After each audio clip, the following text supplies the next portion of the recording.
Assalamualaikum warahmatullahi wabarakatuh. Nama saya Sinta Lestari dengan NPM 1932115 kelas C, mata kuliah Teknik Reservoir, dan dosen pengampu yaitu Pak Tommy Arvando STMT. Dan tugas pertemuan 2 asinkron. Nah, di sini saya akan membahas yaitu subtopik yang pertama definisi cadangan, yang kedua metode penentuan cadangan, dan ketiga recovery factor, yang keempat itu perhitungan volumetrik. Definisi cadangan. Cadangan reservoirs adalah perkiraan volume minyak, kondensat, gas alam, natural gas liquid, dan substansi lain yang berkaitan yang secara komersial dapat diambil dari jumlah yang terakumulasi di reservoir dengan metode operasi yang ada, dengan kondisi ekonomi dan atas dasar regulasi pemerintah saat itu.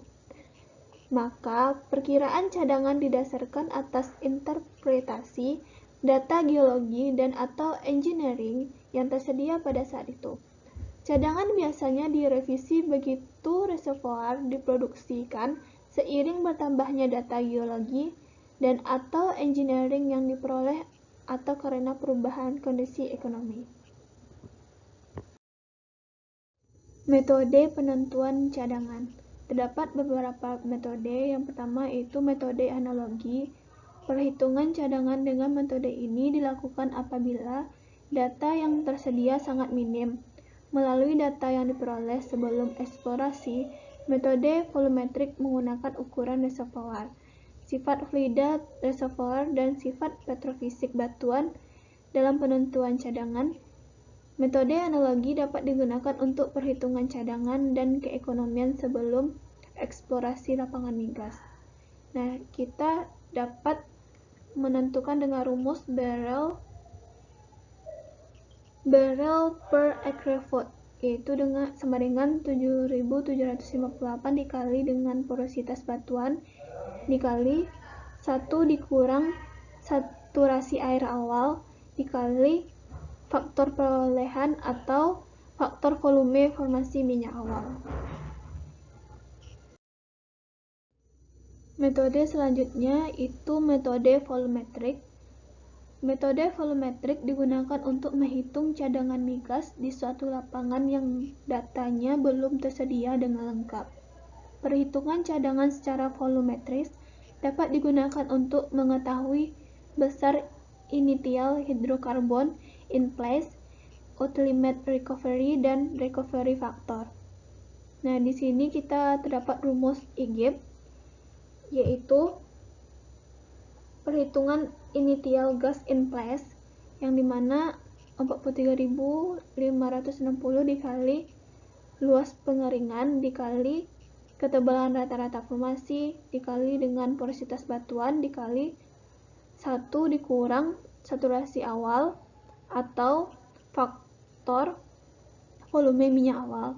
Dan juga ada rumus IOFIP, yaitu perhitungan initial oil in place, di mana sama dengan 7.758 dikali luas pengeringan dikali ketebalan rata-rata formasi dikali porositas batuan dan dikali 1 dikurang saturasi air awal atau faktor formasi volume minyak awal. Metode decline curve, yaitu metode decline curve digunakan pada reservoir yang telah diproduksi selama beberapa waktu dan memiliki kecenderungan penurunan produksi yang dapat diamati. Dan metode decline curve ini memplot data laju produksi terhadap waktu dalam skala semi-log untuk kemudian digunakan dalam meramalkan penurunan produksi terhadap waktu dan untuk penentuan cadangan migas.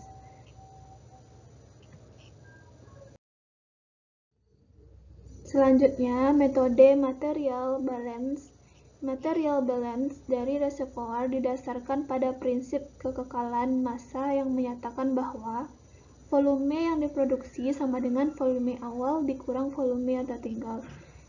maka kita harus membalance dari awal dan yang tertinggal, maka kita kurangkan dan dapatlah hasilnya itu dengan menggunakan metode material balance.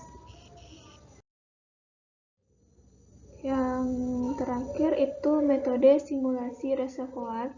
Metode ini terdiri dari membuat atau memilih model, mengumpulkan dan memasukkan data ke model, history, matching, dan peramalan untuk melakukan kebutuhan pengetahuan teknik reservoir dan teknik komputer.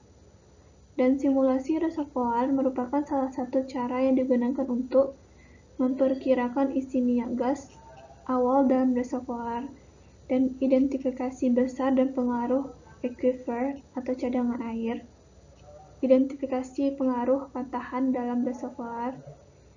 Kita bisa mengetahui ada patahan dalam reservoir tersebut dan memperkirakan distribusi fluida dan identifikasi adanya hubungan antar layer secara vertikal dan peramalan produksi untuk masa yang akan datang dan peramalan produksi dengan memasukkan alternatif. Dan peralatan yang digunakan itu perangkat keras komputer dan perangkat lunak simulator dan reservoir sebagai model. Dan selanjutnya recovery factor. Faktor perolehan recovery factor adalah perbandingan jumlah minyak atau gas yang dapat diambil terhadap jumlah minyak atau gas di tempat in place dengan menggunakan teknologi primary, secondary maupun tertiary recovery. Dan metode yang digunakan seperti dengan metode yang saya sebutkan tadi, yaitu simulasi reservoir, material balance, deadline curve, dan metode analistik. Dan selanjutnya kita masuk ke perhitungan volumetrik. Nah, di sini soal saya sudah mengerjakan suatu greenfield yang dikelola oleh oil company telah melakukan eksplorasi dengan luas area 300 acre pt reservoir merupakan batuan pasir sandstone. Dilakukan beberapa analisa yang dilakukan berikut ini beberapa data yang didapatkan, itu menggunakan nomor peserta saya dan data PUT-nya yaitu 2015 PSI dan T 115 dan F-nya sama dengan 0,8 dan menggunakan data lab. Bisa dilihat di soal, itu saya sudah mendapatkan data laboratoriumnya dan sekarang kita hitunglah STOIP atau OGIP dan IGIP. Jawab yang A, STIP atau OGIP-nya data H tidak diketahui, maka diasumsikan H log dan buoy-nya dianggap mengalami perubahan 1. VP sama dengan 200 gram dibagi 2,67 gram atau CC sama dengan 7,5 cc. Dan di sini kita mendapatkan rumus VV atau VB-nya sama dengan 7,5 cc per 9,9 cc sama dengan 0,75 cc. Lanjutan dari soal yang tadi, maka A itu mendapatkan hasil OOIP-nya 7,798 dikali porositas batuan dikali A dikali H. 1 dikurang saturasi air awal dibagi dengan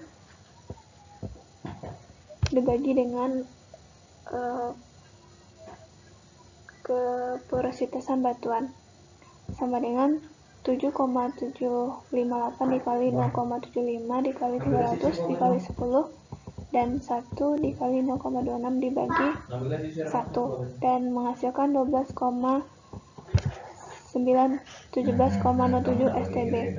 Dan bagian B-nya itu IGIP itu initial gas in phase itu kita mendapatkan 0,0052 dan bagi P, dan hasilnya itu 0,002 SCV. Dan keep itu sama dengan yang kita masukkan ke dalam rumus angka-angka yang tadi, bisa dilihat, dan kita mendapatkan hasilnya itu 3,62637 dikali 10 pangkat 8 SCV. Terima kasih telah mendengarkan presentasi saya kali ini. Maaf kalau ada yang kurang dari presentasi saya. Itulah yang bisa saya sampaikan dan saya presentasikan. Semoga bermanfaat. Saya akhiri dengan Assalamualaikum warahmatullahi wabarakatuh.